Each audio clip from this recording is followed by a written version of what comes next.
আমি মোহাম্মদ মেহেদী হাসান, পুষ্টিবাড়ি এগ্রিকালচার কৃষি উদ্যোক্তা। আমি নীলফামারী থেকে। আমি বায়োফোর্টিফাইড জিঙ্ক রাইস নিয়ে চাষাবাদ করি এবং আমি এটা বাই প্রোডাক্ট করি।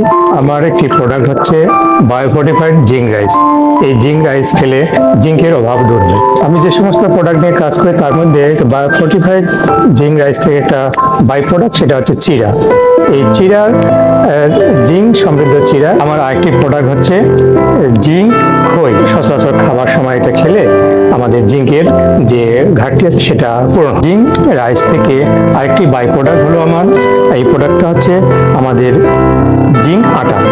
এই আটার মাধ্যমে আমরা যে পিঠা খেয়ে থাকি, পিঠার মাধ্যমে আমাদের শরীরের জিঙ্কের ঘাটতি পূরণ হওয়ার সম্ভাবনা থাকে। এগুলো নিয়ে আমাকে সর্বাত্মক সহায়তা করছে গেইন। আমি গেইনের সহযোগিতা সর্বাত্মক পেয়ে যাচ্ছি এবং আমি চাচ্ছি যে সামনের দিনগুলোতে আমি ভালোভাবে কাজ করব এবং সারা দেশের ভিতরে আমি এই জিঙ্ক রাইস এবং জিঙ্ক রাইস থেকে যে বাই প্রোডাক্টগুলো হচ্ছে এগুলো আমি সারা দেশে ছড়িয়ে দিতে চাই।